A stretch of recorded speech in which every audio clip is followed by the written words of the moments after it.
ಇದು ಅಷ್ಟೇ ಹೂವು ಬಿಟ್ಟಿದೆ. ಇಷ್ಟು ಗಿಡಕ್ಕೆ 2.5 ಅಡಿ 3 ಅಡಿ ಗಿಡಗಳಿದ್ದಾವೆ. ಇಷ್ಟು ಗಿಡಕ್ಕೆ ಆಗಲೇ ಹೂಗಳೆಲ್ಲ ಬಂದಿದೆ. ಇದು ನೋಡ್ಬಿಟ್ಟೆ ಎಷ್ಟು 2.5 ಅಡಿ ಫೀಟಲ್ಲಿ ಗಿಡ ಬಂದಿದೆ. ಇದು ಬಂದು ಸಪೋಟ ಗಿಡ, ಚಿಕ್ಕು ಗಿಡ ನೋಡಿ.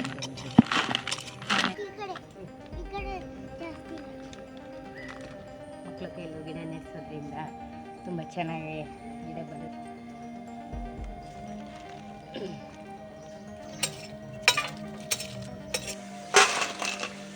ಸ್ನೇಹಿತರೆ ನಮಸ್ತೆ, ಕಿರಣ್ ಬ್ಲಾಗ್ಸ್ ಯೂಟ್ಯೂಬ್ ಚಾನಲ್ಗೆ ಸ್ವಾಗತ. ಇವತ್ತಿನ ದಿನ ಭಾನುವಾರದ ಗಾರ್ಡನಿಂಗ್ ಕೆಲಸಕ್ಕೆ ಮತ್ತೆ ನಿಮಗೆಲ್ಲರಿಗೂ ಸ್ವಾಗತ. ಇವತ್ತು ಕೂಡ ಒಂದು ಹೊಸ ಕಂಟೆಂಟ್ನೊಂದಿಗೆ ಮತ್ತೆ ನಿಮ್ಮ ಮುಂದೆ ಬಂದಿದ್ವಿ. ಬನ್ನಿ ಇವತ್ತಿನ ವಿಡಿಯೋ ಸ್ಟಾರ್ಟ್ ಮಾಡೋಣ. ಬನ್ನಿ, ಇವತ್ತು ನಾವು ಭಾನುವಾರ ಆಗಿರೋದ್ರಿಂದ ಮಾಮೂಲಿ ಭಾನುವಾರ ಅಂದ್ರೇ ನಮಗೆ ಗಿಡದ ಕೆಲಸಗಳು, ತೋಟಕ್ಕೂ ನೋಡಬೇಕಲ್ಲ ನಮ್ಮ ಕೈ ತೋಟದ್ದು. ಹಾಗಾಗಿ ನೋಡಿ, ಯಾವ ಫಸ್ಟ್ ವಿಡಿಯೋದಲ್ಲಿ ತೋರಿಸಿದ್ವಿ, ಕೆಳಗಡೆ ಬಿಟ್ಟಿತ್ತು ಒಂದು. ಈಗ ಮತ್ತೆ ಅದು ಫುಲ್ ಹಬ್ಬಿ ಇಲ್ಲಿ ಒಂದು ಬಿಟ್ಟಿದೆ, ಇಷ್ಟು ದೊಡ್ಡದಾಗಿದೆ. ಇಲ್ಲಿ ಒಂದು ಬಿಟ್ಟಿದೆ, ಎರಡನೇದು ಇಲ್ಲಿ ಒಂದಿದೆ, ಮೂರನೇದು, ಮತ್ತು ಎಷ್ಟು ಹೂವೆಲ್ಲ ಬಿಟ್ಟಿದೆ. ಇಲ್ಲಿ ನೋಡಿ, ಇಲ್ಲೆಲ್ಲ ಫುಲ್ಲು ಹೂ ಬಿಟ್ಟಿದೆ. ಇನ್ನು ನೆಕ್ಸ್ಟ್ ವೀಡಿಯೋ ಮಾಡೋಷ್ಟೊತ್ತಿಗೆ ಇದ್ರ ತುಂಬ ಆಗಿರುತ್ತೇನೋ, ಹಾಗಲಕಾಯಿ ಗೊತ್ತಿಲ್ಲ, ಅಷ್ಟು ಹೂ ಬಿಟ್ಟಿದೆ. ಇದರಿಂದನೇ ಶುರು ಮಾಡೋಣ. ಈಗ ಇದನ್ನು ಒಂದು ದೊಡ್ಡದಾಗಿದೆ, ವೇಸ್ಟ್ ಆಗೋದು ಬೇಡ. ಇಲ್ಲಿ ಒಂದಿದೆ ನೋಡಿ, ನಾನೊಂದು ಎಲ್ಲಿರಲಿ ಅಂದ್ಬಿಟ್ಟು ಅಂತ. ಇಲ್ಲಿ ನನ್ನ ಕೈ ಮುಂತ್ರ ಕಾಣಿಸ್ತಾ ಇದೆ ಅನಿಸುತ್ತೆ. ಹಂಗೆ ತುಂಬ ಇದ್ದಾವೆ. ಈಗ ಇದು ಆಗಿದೆ, ಇದು ಒಂದು ಕಿತ್ಕೊಬಿಡೋಣ. ಎಷ್ಟು ಚೆನ್ನಾಗಿದೆ ನೋಡಿ. ಮನೇಲಿ ಮಾಮೂಲಿ ಮನೇಲಿ ಏನು ಗೊಬ್ಬರ ಬರುತ್ತೆ ಅದೇ ವೇಸ್ಟೇಜ್ ಹಾಕಿ ಬೆಳೆದು ಎಷ್ಟು ದೊಡ್ಡದಾಗಿದೆ, ಎಷ್ಟು ಕಾಯಿಗಳನ್ನ ಬಿಡ್ತಾಯಿದೆ. ಯಾವುದೇ ರೀತಿ ರಾಸಾಯನಿಕ ಗೊಬ್ಬರ ಅಂತೂ ನಾವು ಬಳಸೋದೇ ಇಲ್ಲ. ಎಷ್ಟು ಚೆನ್ನಾಗಿದೆ ನೋಡಿ. ಈಗ ಹಾಗಲಕಾಯಿ ಗಿಡ ನೋಡಿದ್ರೆ ಮತ್ತೆ ನಮ್ಮ ಕೈ ತೋಟಕ್ಕೆ ಹಣ್ಣಿನ ಗಿಡಗಳು ಬಂದಿದೆ. ಲಾಸ್ಟ್ ಟೈಮ್ ಹೂವಿನ ಗಿಡ ಬಂದಿತ್ತು, ಈ ಸಲ ಭರ್ಪೂರ್ತಿಯಾಗಿ ಹಣ್ಣಿನ ಗಿಡಗಳು ಬಂದಿದೆ. ಯಾವ್ಯಾವ ಗಿಡ ಬಂದಿದೆ ಅಂತ ಬನ್ನಿ ನೋಡೋಣ, ಯಾವ ಪೊಸಿಷನಲ್ಲಿ ಬಂದಿದೆ ಅಂತ ಬನ್ನಿ ನೋಡೋಣ. ನೀವೇ ಕಣ್ಣಾರೆ ನೋಡಿ ಯಾವ ಥರ ಬಂದಿದೆ ಅಂತ ನೋಡ್ಬಿಟ್ಟೆ. ಎಷ್ಟು 2.5 ಅಡಿ ಫೀಟಲ್ಲಿ ಗಿಡ ಬಂದಿದೆ. ಇದು ಬಂದು ಸಪೋಟ ಗಿಡ, ಚಿಕ್ಕು ಗಿಡ ನೋಡಿ. ಆಲ್ರೆಡಿ 2.5 ಅಡಿಗೆ 2 ಹೂವು ಕೂಡ ಬಿಟ್ಟಿದೆ ಆಲ್ರೆಡಿ. ಎಷ್ಟು ಚೆನ್ನಾಗಿ ಬಂದಿದೆ. ಮತ್ತು ಡಿಲ್ವರಿ ನೋಡಿ ಎಷ್ಟು ಚೆನ್ನಾಗಿ ಕೊಟ್ಟಿದ್ದಾರೆ. ಪ್ಯಾಕ್ ಮಾಡಿ ಮಣ್ಣೆಲ್ಲ ಆರಬಾರ್ದು ಅಂತ ಹೇಳ್ಬಿಟ್ಟು ಪ್ರತಿಯೊಂದು ಕೊಟ್ಟಿದ್ದಾರೆ. ಈ ಗಿಡ ಬಂದು ನಾವು ಎಲ್ಲಿಂದ ತರಿಸಿದ್ದು, ಇವರು 4-5 ಜನ ಸುಳ್ಯದಲ್ಲಿ ಇಲ್ಲಿ ಉಳ್ಕೊಂಡಿದ್ದಾರೆ. ಈ ಆಂಧ್ರದಿಂದ ಈ ಗಿಡಗಳು ಬರೋದು. ಅವ್ರು ಬಂದು ಆರ್ಡ್ರ್ ತೊಗೊಂಡು ಹೋಗ್ತಾರೆ. ನಿಮಗೆ ಯಾವುದಾದ್ರೂ ಗಿಡ ಬೇಕಾ, ನಮ್ಮ ಹತ್ರ ಇದೆ, ರೆಡಿ ಮಾಡಿಕೊಡ್ತೀವಿ, ಈ ಥರ ಪಾಟಲ್ಲೇ ಬೆಳೆಯುವಂಥ ಹಣ್ಣು ಗಿಡಗಳು, ನಿಮಗೆ ನೆಲ ಬೇಕು ಅಂತ ಏನಿಲ್ಲ ಅಂತ ಹೇಳ್ಬಿಟ್ಟು ಬಂದು ವಿಚಾರಿಸಿದ್ರು. ಆವಾಗ ನಮಗೂ ಒಂದು ಸ್ವಲ್ಪ ಇಂಟ್ರೆಸ್ಟಿಂಗ್ ಅನ್ನಿಸ್ತು. ಏಕೆಂದರೆ ಪಾಟಲ್ಲೇ ಗಿಡ ಬೆಳಿಬೋದು, ಅದರಲ್ಲೂ ಹಣ್ಣು ಗಿಡಗಳು ಅಂದಾಗ ಅದು ಒಂಥರ ಹೊಸ ಥರನೂ ಅನ್ನಿಸ್ತು. ಹಾಗಾಗಿ ನಾವೇನು ಮಾಡಿದ್ವಿ, ಸರಿ ಅಂತ ಹೇಳ್ಬಿಟ್ಟು ತಡ ಮಾಡ್ದೇ ಡೀಟೇಲ್ಸ್ ಎಲ್ಲ ತೊಗೊಂಡು ರೆಡಿ ಅಂತ ಹೇಳಿಬಿಟ್ಟು ಗಿಡ ಬುಕ್ ಮಾಡಿಬಿಟ್ವಿ. ಒಂದು ಗಿಡಕ್ಕೆ ಎಷ್ಟಿರ್ಬೋದು ಅಂತ ನೋಡಿ, ಗೆಸ್ ಮಾಡಿ ನೀವೇ ಎಷ್ಟಿರ್ಬೋದು ಅಂತ. ಇಷ್ಟು ಹೈಟಲ್ಲಿ ಬಂದಿದೆ ನೋಡಿ ಪ್ರತಿಯೊಂದು ಗಿಡನೂ. ಇದು ಬಂದು ನಿಂಬೆಹಣ್ಣು ಗಿಡ, ಇದು ಬಂದು ಕಿತ್ಳೆಹಣ್ಣು ಗಿಡ, ಇದು ಬಂದು ಮೂಸಂಬಿ ಗಿಡ ನೋಡಿ. ಆಲ್ರೆಡಿ ಇದು ಅಷ್ಟೇ ಹೂವು ಬಿಟ್ಟಿದೆ. ಇಷ್ಟು ಗಿಡಕ್ಕೆ 2.5 ಅಡಿ 3 ಅಡಿ ಗಿಡಗಳಿದ್ದಾವೆ. ಇಷ್ಟು ಗಿಡಕ್ಕೆ ಆಗಲೇ ಹೂಗಳೆಲ್ಲ ಬಂದಿದೆ. ಇಷ್ಟು ಗಿಡಕ್ಕೆ ಹೂ ಬಂದಿದೆ ಅಂದರೆ ಎಷ್ಟು ರೇಟು ಇರ್ಬೋದು ಅಂತಲೂ ಹೇಳಿ. ಇದು ಆಂಧ್ರದಿಂದ ಬಂದಿರೋದು ಗಿಡಗಳು. ಈ ಗಿಡಗಳನ್ನ ನಾವು ಫಸ್ಟೇ ಬುಕ್ ಮಾಡಬೇಕು, ಹೇಳಿದ ತಕ್ಷಣ ತಂದು ಕೊಡೋಲ್ಲ. ಅದೇ ನಾನು ಹೇಳಿದ್ನಲ್ಲ ಫಸ್ಟೇ, ಆ 4 ಜನ ಟೀಮವರು ಒಬ್ಬೊಬ್ಬರು ಒಂದೊಂದು ಕಡೆ ಹೋಗಿ ಸರ್ವೆ ಮಾಡ್ಕೊಂಡು ಬರ್ತಾರೆ. ನಿಮ್ಗೆ ಯಾವ್ಯಾವ ಗಿಡ ಇದೆ, ನಮ್ಮ ಹತ್ರ ಈ ಥರ ಗಿಡಗಳಿದೆ ಅಂತ ಹೇಳ್ಬಿಟ್ಟು ಅಂತ. ಆವಾಗ ನಾವು ನಮ್ಗನ್ಸಿದ್ದೆ ಈಸಿಯಾಗಿ ಬೆಳೆಯೋವಂಥ ಹಣ್ಣಿನ ಗಿಡಗಳು ಬೇಕು ಅಂತ ಹೇಳ್ಬಿಟ್ಟು ಅಂತ. ಹಾಗಾಗಿ 4 ಹಣ್ಣಿನ ಗಿಡಗಳು ಬುಕ್ ಮಾಡಿದ್ವಿ. ಅಡ್ವಾನ್ಸು ಬೇಕಂದರೆ ಮುಂಚೆನೇ ಕೊಡ್ಬೋದು, ಇಲ್ಲಾಂದರೆ ಗಿಡ ಬಂದಮೇಲೂ ಕೊಡ್ಬೋದು. ಆದರೆ ಗಿಡ ಬರೋಕ್ಕೆ ಮಿನಿಮಮ್ 3 ಮಂತ್ಸ್ ಬೇಕೇ ಬೇಕು. 3 ಮಂತ್ಸ್ ಆದಮೇಲೆ ಗಿಡ ಬರೋದು. ಅಷ್ಟೊಳಗಡೆನೂ ಬಂದರೂ ಬರುತ್ತೆ, ಇಲ್ಲಾಂದರೆ ಅಷ್ಟು 3 ತಿಂಗಳು ಬೇಕೇ ಬೇಕು ಗಿಡ ಬರೋಕ್ಕೆ. ಇವಾಗ ನಾವು ಟೆಂಪ್ರವರಿಯಾಗಿ ಡಿಲ್ವರಿ ಕೊಟ್ಟಮೇಲೆ ಈ ರೀತಿ ಹಾಕಿಟ್ಟಿದ್ದೀವಿ. ಇದನ್ನು ಯಾಕಪ್ಪ ಹಾಕಿಟ್ಟಿದ್ದೀವಿ ಅಂದರೆ, ಮನೆ ಹತ್ರ ಇಟ್ಟರೆ ನಾಯಿಗಳು ಬಂದು ಎಲ್ಲ ಪ್ಲಾಸ್ಟಿಕ್ ಕವರ್ ಇರೋದ್ರಿಂದ ಎಲ್ಲ ಎಳೆದು ಬಿಡುತ್ತೆ. ಹಾಗಾಗಿ ಡಿಸ್ಟರ್ಬ್ ಆಗಬಾರ್ದು ಅಂದ್ಬಿಟ್ಟು ನಾವೀಗ ಇಟ್ಟಿದ್ದೀವಿ. ಇದು ಒಂದು 3 ದಿನ ಮುಂಚೆ ಬಂದಿರೋದು. ನಮಗೆ ಟೈಮ್ ಇರಲಿಲ್ಲ ಇದನ್ನೆಲ್ಲ ಪಾರ್ಟೇಷನ್ ಮಾಡೋಕ್ಕೋಸ್ಕರ. ಅದಕ್ಕೋಸ್ಕರ ಈ ಥರ ಸೇಫ್ಟಿಯಾಗಿರಲಿ ಅಂತ ಇಟ್ಟಿದ್ದೀವಿ. ಇವಾಗ ಇದನ್ನು ಯಾವ ದೊಡ್ಡ ಪಾಟ್ ಬೇಕಾ, ಸಣ್ಣ ಪಾಟ್ ಬೇಕಾ, ಇದ್ರ ಪಾಟ್ ಸೈಜ್ ಯಾವುದು ಬನ್ನಿ ನೋಡೋಣ ಯಾವ ಪಾಟ್ ತಂದಿದ್ದೀವಿ ಅಂತ. ಇದೇ ನೋಡಿ ನಮ್ಮ ಫಸ್ಟ್ ವೀಡಿಯೋ ಆನ್ಲೈನ್ ಗಿಡ, ಹಿಬಕಾಸು ಅಂದರೆ ದಾಸವಾಳ ಗಿಡ, ಡಿಫ್ರೆಂಟ್ ಕಲರ್ ಇರೋದು. ಎಷ್ಟು ಚೆನ್ನಾಗಿ ಬಂದಿದೆ ಆಲ್ರೆಡಿ 20 ಡೇಸ್ಗೆ ಅಂತ ಹೇಳ್ಬಿಟ್ಟು ಅಂತ. ಈ ಪಾಟದು ಇದಕ್ಕಿಂತ ಸ್ವಲ್ಪ ದೊಡ್ಡ ಪಾಟ್ ತಂದಿದ್ದೀವಿ ಇವಾಗ. ಇದು ಲಾಸ್ಟ್ ವೀಡಿಯೋದಲ್ಲಿ ಗೊತ್ತಲ್ಲ ಒಣಗೋಗಿದ್ದ ಗಿಡ ಹೇಗೆ ಚಿಗುರ್ತು ಅಂತ ನೋಡಿ, ಎಷ್ಟು ದೊಡ್ಡದಾಗಿದೆ ಇವಾಗ ಅಂತ ಹೇಳ್ಬಿಟ್ಟು. ತುಂಬ ಚೆನ್ನಾಗಿ ಬರ್ತಾ ಇದೆ ಗಿಡಗಳು, ಏನು ತೊಂದರೆ ಇಲ್ಲ. ಇವೆಲ್ಲ ಗಿಡಗಳು ಚೆನ್ನಾಗಿ ಬರೋದು ನೋಡ್ಬಿಟ್ಟೆ ಮತ್ತೆ ಹಣ್ಣಿನ ಗಿಡ ಬುಕ್ ಮಾಡಿದ್ದು, ಅದು ತುಂಬ ಖುಷಿಯಾಗಿದೆ. ಇವಾಗ ಈ ಪಾಟ್ಗಳು ಇದಕ್ಕಿಂತ ಇವಾಗ ನಾವು ತಂದಿರೋ ಪಾಟು ತುಂಬ ದೊಡ್ಡದಿದೆ. ಯಾಕೆಂದರೆ ಹಣ್ಣಿನ ಗಿಡ ಆಲ್ರೆಡಿ 2.5 ಅಡಿ ಇದೆಯಲ್ಲ ಗಿಡಗಳು, ಅದ್ರ ಬೇರು ಬಂದರೆ ತಡಿಯೋಕ್ಕೆ ಬೇಕಲ್ಲ, ಹಾಗಾಗಿ ಇದು ದೊಡ್ಡ ಗಿಡ ತಂದಿದ್ದೀವಿ. ಇದಕ್ಕಿಂತ ಇದು ಸ್ವಲ್ಪ ದೊಡ್ಡ ಪಾಟು, ಯಾಕೆಂದರೆ ಗಿಡಗಳು ದೊಡ್ಡದಾಗಿರೋದ್ರಿಂದ ದೊಡ್ಡ ಪಾಟೆ ತೊಗೊಂಡಿದ್ದೀವಿ. ಇದ್ರ ರೇಟ್ ಬಂದು 150 ರೂಪಾಯಿ. ಈ ಪಾಟ್ ರೇಟ್ ಬಂದು 100 ರುಪೀಸು. ನೋಡಿ ಇದಕ್ಕೂ ಎಷ್ಟು ಡಿಫ್ರೆನ್ಸ್ ಕಾಣಿಸ್ತಾ ಇದೆ ಅಂತ ಹೇಳ್ಬಿಟ್ಟು. ಸರಿ ಆಗುತ್ತಾ ಆ ಗಿಡ ನೆಡೋಕ್ಕೆ ಈ ಪಾಟು? ನೋಡಿ ನಿಮ್ಮ ಅನಿಸಿಕೆ ಏನಾದರೂ ಇದ್ರೆ ಹೇಳಿ. ಇಲ್ಲ ಇನ್ನೊಂದು ಸ್ವಲ್ಪ ದೊಡ್ಡ ಗಿಡ ಬೇಕಾಗಿತ್ತಾ ಅಂತ. ದೊಡ್ಡದಾಗಿರೋ ಪಾಟ್ ತೊಗೊಂಡಿದ್ದೀವಿ, ಯಾಕಂದರೆ ಅದು ಹಣ್ಣಿನ ಗಿಡಗಳಾಗಿರೋದ್ರಿಂದ ಪಾಟಲ್ಲೇ ಬೆಳೆಯುವಂಥದ್ದು. ನಾವು ಸ್ಪೆಷಲಾಗಿ ಹೇಳಿದ್ವಿ ಪಾಟಲ್ಲಿ ಬೆಳೆಯುವಂತಹ ಹಣ್ಣಿನ ಗಿಡಗಳಿದ್ರೆ ಮಾತ್ರ ಕೊಡಿ ಅಂತ. ಮಾಮೂಲಿ ಪಾಟ್ ತಂದಿದ ತಕ್ಷಣ ಹೋಲ್ಗೆ ಜಾಗ ಇರುತ್ತೆ, ಆದರೆ ಫುಲ್ ಆಗಿರುತ್ತೆ. ನಾವು ಹೋಲ್ ಮಾಡ್ಕೊಳ್ಳೇಬೇಕು. ನೋಡಿ ಇದು ಯೂಸ್ ಮಾಡ್ತಾ ಇದ್ದೀನಿ, ನನ್ನ ಹತ್ರ ಇದೊಂದು ಊಸಿ ಇರುತ್ತೆ.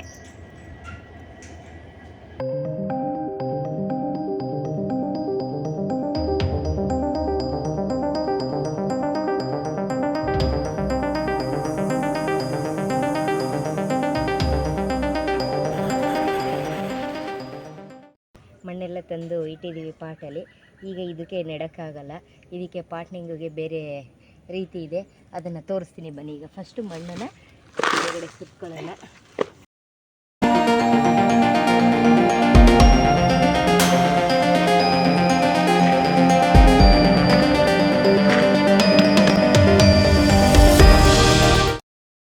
ಪಾಟ್ನಿಂಗಿಗೆ ಮತ್ತು ಸ್ವಲ್ಪ ವೇಸ್ಟ್ ತರಕಾರಿ ಎಲ್ಲನೂ ಕೂಡ ಇಟ್ಟಿದ್ದೀವಿ. ಇವಾಗ 4 ಗಿಡ ಇತ್ತಲ್ಲ, 4 ಪಾಟು ನೋಡಿ, 4 ಪಾಟು ಇಲ್ಲಿ ರೆಡಿಯಾಗಿದೆ. ಫಸ್ಟ್ ಇದಕ್ಕೆ ನಮ್ಮ ಫಸ್ಟ್ ಪ್ರೋಸೆಸ್ ಗೊತ್ತಿದೆಯಲ್ಲ, ಮೊದಲನೇ ವೀಡಿಯೋಯಿಂದಲೇ ಒಣಗಿದ ಎಲೆಗಳು ಹಾಕೋದು. ಯಾಕೆ ಅಂದರೆ ತೇವಾಂಶನ ಚೆನ್ನಾಗಿ ಹಿಡಿದಿಟ್ಕೊಳ್ಳಿ ಅಂತ. ಹಾಗಾಗಿ ಎಲ್ಲದಕ್ಕೂ ಸರಿ ಸಮವಾಗಿ ಎಷ್ಟಾಗುತ್ತೋ ಅಷ್ಟು ಹಾಕೊಂಡು ಬರೋದು. ಈ ಒಣಗಿದ ತರಕಾರಿ, ಸ್ವಲ್ಪ ತರಕಾರಿ ಸಿಪ್ಪೆಗಳೆಲ್ಲ ಇದೆ, ಇದನ್ನು ಹಾಕೋದು. ಇದೆಲ್ಲ ಹಾಕೋದ್ರಿಂದ ಮಣ್ಣಿಗೆ ಪೌಷ್ಟಿಕಾಂಶ ತುಂಬ ಚೆನ್ನಾಗಿ ಸಿಗುತ್ತೆ. ಗಿಡಗಳು ಪಾಟಲ್ಲಿ ಯಾಕೆ ಬೆಳೆಯೋದಿಲ್ಲ, ನರ್ಸರಿಯಲ್ಲಿ ತುಂಬ ಚೆನ್ನಾಗಿ ಬರುತ್ತೆ, ಮನೆಗೆ ತಂದರೆ ಯಾಕೆ ಬೆಳೆಯೋದಿಲ್ಲ ಅಂತ ಹೇಳಿದ್ರೆ, ನರ್ಸರಿಗಳಲ್ಲಿ ಅದಕ್ಕೆ ಬೇಕಾದ ಫೀಡು ಅಂದರೆ ಗೊಬ್ಬರಗಳನ್ನೆಲ್ಲ ಕೊಡ್ತಾ ಇರ್ತಾರೆ. ಇದರಲ್ಲಿ ಏನು ಮಾಡ್ತೀವಿ ನಾವು, ಮನೆಗೆ ತಂದಮೇಲೆ ಸುಮ್ಮನೆ ಮಣ್ಣು ಹಾಕಿದ್ವಾ ನೆಟ್ವಾ ಆ ಥರ ಆಗುತ್ತೆ. ಇದು ನೀವೇನು ಹೊರಗಡೆಯಿಂದ ತಂದು ಖರ್ಚು ಮಾಡೋ ಅವಶ್ಯಕತೆ ಇಲ್ಲ. ಈಗ ನಮ್ಮ ಹತ್ರ ಏನಿದೆ ಅದರಲ್ಲೇ ಮಾಡೋ ಅಂಥದ್ರಲ್ಲಿ ನಾನು ತೋರಿಸ್ತಾ ಇದ್ದೀನಿ. ಇದಕ್ಕೆ ಯಾವುದೇ ರೀತಿ ಖರ್ಚುಗಳಿಲ್ಲ. ನಾವು ಈ ಪಾಟ್ನಿಗೆ ಹೋಗಿ ಮಾಡೋಕ್ಕೆ ಅಂತಲೇ ಗಿಡಗಳಿಗೆ ಹಾಕ್ತೇನೆ ಈ ಥರ ಕಸರ ಎಲ್ಲ ತುಂಬಿಟ್ಟಿದೆ. ಎಲ್ಲದಕ್ಕೂ ಎಷ್ಟೆಷ್ಟಿತ್ತು ಸ್ವಲ್ಪ ಹಾಕ್ತಿದ್ದೀನಿ. ಈಗ ಏನು ಮಾಡೋಣ, ಸ್ವಲ್ಪ ಮಣ್ಣು ಹಾಕೋಣ ಎಲ್ಲದಕ್ಕೂ. ನೋಡಿ ಏನಾದರೂ ಹಿಂಗೆ ಕಲಿಸಿದ್ರೆ ಹಾಗೆ ಎತ್ಕೊಳ್ಳೋಣ. ಸಾಕು, ಇದು ಒಂದು ಲೇಯರು. ಮಳೆ ಬಂದು ಮಣ್ಣು ನೋಡಿ ಎಷ್ಟು ಚೆನ್ನಾಗಾಗಿದೆ.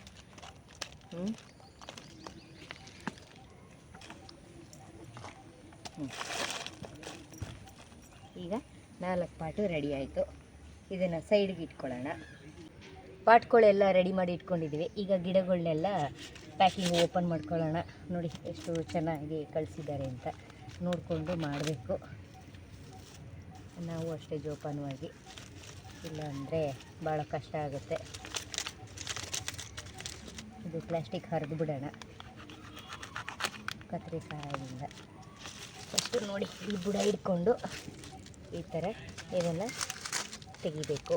ಏಕೆಂದರೆ ದೂರದಿಂದ ಬರೋದಲ್ಲ, ಹಾಗಾಗಿ ಡಬಲ್ ಪ್ಯಾಕಿಂಗ್ ಕೊಟ್ಟಿರ್ತಾರೆ, ಒಣಗಬಾರ್ದು ಗಿಡ ಅಂತ. ನೋಡಿ ತೋರಿಸ್ತೀನಿ ಹತ್ರದಿಂದ. ಈ ಥರ ಎಳ್ಕೊಂಡು ಮಣ್ಣಿಗೆ ಬೇರ್ಗೇನು ಡ್ಯಾಮೇಜ್ ಆಗಬಾರ್ದು ಅಂತ ಮಾಡಬೇಕು.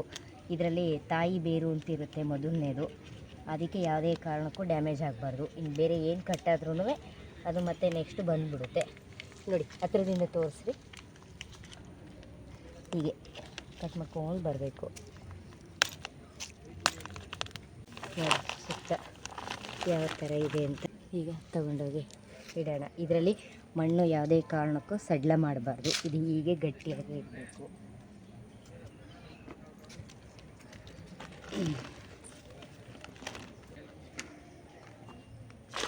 ಅದು ನಾನು ಸ್ವಲ್ಪ ಪ್ರೆಸ್ ಮಾಡಿದೆ, ಏಕೆಂದರೆ ಬರೀ ಎಲೆಗಳಿದ್ವಲ್ಲ, ಹಾಗಾಗಿ ಏನು ಶೇಕ್ ಮಾಡಬಾರ್ದು. ನೋಡಿ ನೋಡಿ, ಇವಾಗ ಇಷ್ಟು ಮಣ್ಣು ಹಾಕ್ಕೊಂಡಿದ್ದೀವಿ, ಇದಿಷ್ಟೇ ಸಾಕು. ಇದು ಮುಚ್ಕೊಳ್ಳೋಂಗೆ ಆದರೆ ಸಾಕು, ಕವರ್ ಆಗಿದೆ ಇವಾಗೆಲ್ಲ. ಈಗ ಇದೇ ಥರನೇ ಇನ್ನೂ ಉಳಿದಿರೋ 3 ಗಿಡನೂ ಕಟ್ ಮಾಡಿ ಪಾಟಿಗೆ ಹಾಕಿ.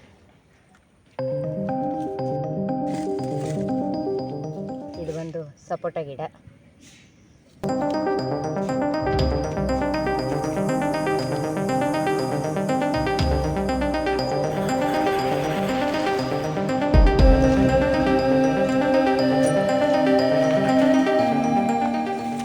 ಇದರಲ್ಲೊಂದು ಆಶ್ಚರ್ಯ ಕೂಡ ಕಾದಿದೆ, ನಿಮಗೆ ತೋರಿಸ್ತೀನಿ. ಇದು ಗಿಡನೂ ದೊಡ್ಡದಾಗಿದೆ ನೋಡಿ, ಎಲ್ಲ ಬೇರು ಎಲ್ಲ ಒಡ್ಕೊಂಡು ಬಂದಿದೆ. ಇದು ಬನ್ನಿ, ಅಲ್ಲಿ ನೋಡಿ, ಆಲ್ರೆಡಿ ಇದರಲ್ಲಿ ಹೂ ಬಿಟ್ಟು ಕಾಯಿನೂ ಬಿಟ್ಟಿದೆ, ಹಾಗಾಗಿ ಬೇರು ಹೊರಗಡೆ ಬಂದಿದೆ. ಕಾಣಿಸ್ತಾ ಇದೆಯಾ?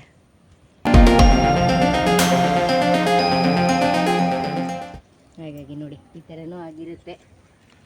ಸ್ವಲ್ಪ ಜಾಗ್ರತೆಯಿಂದ ಮಾಡಬೇಕು. ನಾವು ಎಷ್ಟು ಜಾಗ್ರತೆ ಮಾಡ್ತೀವೋ ಅಷ್ಟು ಗಿಡಗಳು ಚೆನ್ನಾಗಿ ಬರುತ್ತೆ. ಇಲ್ಲಾಂದರೆ ನರ್ಸರಿಯಲ್ಲಿ ಚೆನ್ನಾಗಿ ಬರ್ತಾಯಿತ್ತು, ನಮ್ಮ ತೋಟಕ್ಕೆ, ನಮ್ಮ ಕೈ ತೋಟಕ್ಕೋ ಇಲ್ಲ ಟೆರೆಸ್ ಗಾರ್ಡನ್ಗೂ ತಂದಮೇಲೆ ಬರಲಿಲ್ಲ ಅನ್ನೋದು ಇದೇ ಒಂದು ಕಾರಣಕ್ಕೋಸ್ಕರ.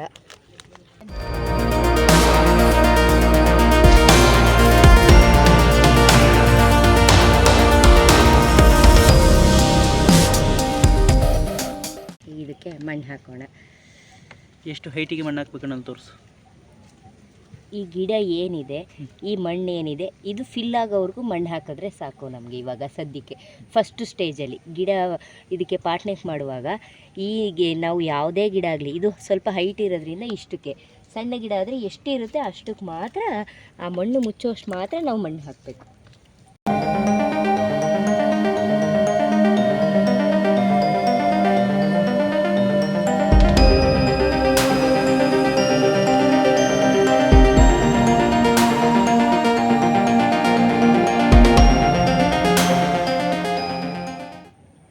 ಮಕ್ಕಳ ಕೈಲೂ ಗಿಡ ನೆಡ್ಸೋದ್ರಿಂದ ತುಂಬ ಚೆನ್ನಾಗಿ ಗಿಡ ಬರುತ್ತೆ. ಕೊನೆ ಗಿಡ ಮಗನ ಕೈಲಿ ಇಡ್ಸೋಣ. ಗಿಡಮ್ಮ ಹೀಗೆ ಎಲ್ಲ ಇಟ್ಟು ಇದಕ್ಕೆ ಸಮವಾಗಿ ಮಣ್ಣನ್ನು ಫಿಲ್ ಮಾಡೋದು.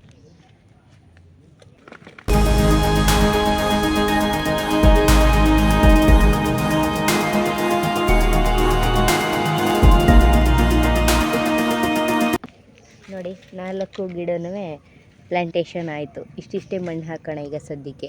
ಅದ್ರ ಮೇಲೆ ಸ್ವಲ್ಪ ಹಿಂಗೆ ಒಣಗಿದ ಎಲೆಗಳು ಇಲ್ಲೇ ಬಿದ್ದಿದೆಯಲ್ಲ, ಇದನ್ನು ಹಾಕೋಣ.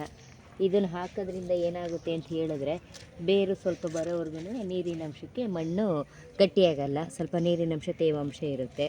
ನೋಡಿ, 4 ಗಿಡನೂ ಆಗಿದೆ. ಎಷ್ಟು ಚೆನ್ನಾಗಾಗಿದೆ ಅಂತ ಹೇಳ್ಬಿಟ್ಟು ಪ್ಲ್ಯಾಂಟೇಷನು.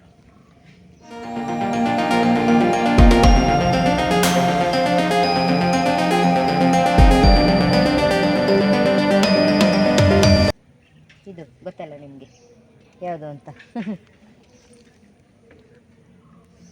ಆನ್ಲೈನ್ ಗಿಡ ನೋಡಿ ಎಷ್ಟು ಚೆನ್ನಾಗಿ ಬರ್ತಾಯಿದೆ ಅಂತ ಹೇಳ್ಬಿಟ್ಟು, ಎಷ್ಟು ಚೆನ್ನಾಗೆಲ್ಲ ಕುಡಿ ಹೊಡಿತಾ ಇದೆ. ಕೆಳಗಡೆಯಿಂದನೂ ಬರ್ತಾಯಿದೆ ನೋಡಿ, ಇಲ್ಲಿಂದನೂ ಬರ್ತಾಯಿದೆ. ಕೈ ತೋರಿಸ್ಬಾರ್ದು, ಅದ್ರ ಪೂರ್ತಿ ಕೈ ತೋರಿಸ್ತೀನಿ.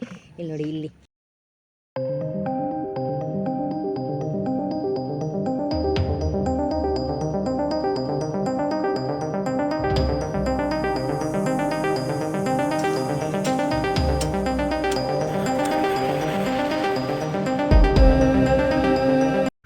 ಇದು ಬಂದು ಸುಗಂಧರಾಜ ಗಿಡ. ಇದು ಕೂಡ ಆನ್ಲೈನಲ್ಲಿ ತರಿಸಿದ್ದು, ಫ್ಲಿಪ್ಕಾರ್ಟಲ್ಲಿ. ಅದು ಈ ಥರ ಪಾಟಲ್ಲಿ ಹಾಕಿದೆ. ಪಾಟಿ ಹಾಕೋ ಸ್ವಲ್ಪ ವೀಕ್ ಆಗಿದೆ, ಹಾಗಾಗಿ ಈಗ ಇದನ್ನು ನೆಲದಲ್ಲಿ ಹಾಕೋಣ ಅಂತ ಹೇಳ್ಬಿಟ್ಟು ಇಲ್ಲಿ ಜಾಗ ಮಾಡಿದ್ದೀನಿ.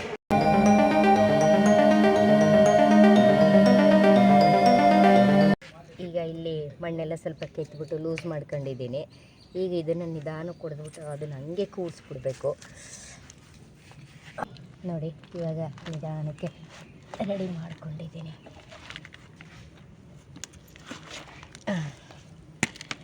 ಎಷ್ಟು ಚೆನ್ನಾಗಿ ಕೂತ್ಕೋತು ಅಂತ, ಏನು ಮಣ್ಣೇನು ಡ್ಯಾಮೇಜ್ ಆಗಿಲ್ಲ. ಈಗ ಇಲ್ಲಿಗೆ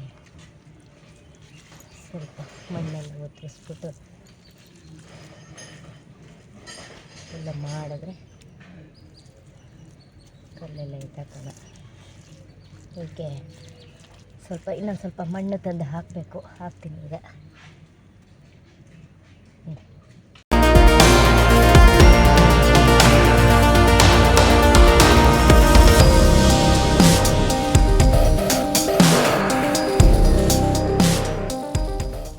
ಸ್ನೇಹಿತರೆ, ಇವಾಗ ನೀವು ನೋಡ್ತಿರೋದು ನಾವು ಆನ್ಲೈನಲ್ಲಿ ತರಿಸಿದಂಥ ಗಿಡ. ಈ ಗಿಡದ ಸಂಬಂಧಪಟ್ಟಂತೆ ಒಂದು ವಿಡಿಯೋ ಕೂಡ ನಾನು ಅಪ್ಲೋಡ್ ಮಾಡಿದ್ದೇನೆ, ನೀವು ನೋಡ್ಬೋದು. ನೋಡಿ ಎಷ್ಟು ಚೆನ್ನಾಗಿ ಈ ಗಿಡ ಬಂದಿದೆ ಅಂತ ಇದನ್ನೇ ಹೇಳ್ತಿದ್ದಾರೆ. ನೋಡಿ ಎಷ್ಟು ಚೆನ್ನಾಗಿ ಚಿಗುರೊಡೆದಿದೆ. ನಾವು ತಂದು ಹಾಕಿದ್ದಕ್ಕೂ ಯಾವುದೇ ಮೋಸ ಇಲ್ಲ, ಚೆನ್ನಾಗಿ ಬರ್ತಾ ಇದೆ. ಇದಕ್ಕೂ ಸ್ವಲ್ಪ ಮಣ್ಣು ಹಾಕೋಣ ಅಂತ ಹೇಳ್ಕೊಂಡು ಮಣ್ಣು ಹಾಕ್ತಿದ್ದಾರೆ. ನೋಡಿ ಫಸ್ಟ್ ವಿಡಿಯೋದಲ್ಲಿ ಕನಕಾಂಬರ ಗಿಡ ಇನ್ನೂ ಹೂ ಬಿಟ್ಟಿರಲಿಲ್ಲ. ಈಗ ಎಷ್ಟು ಚೆನ್ನಾಗಿ ಹೂ ಬಿಟ್ಟಿದೆ ಅಂತ ಹೇಳ್ಬಿಟ್ಟು ಅಂತ.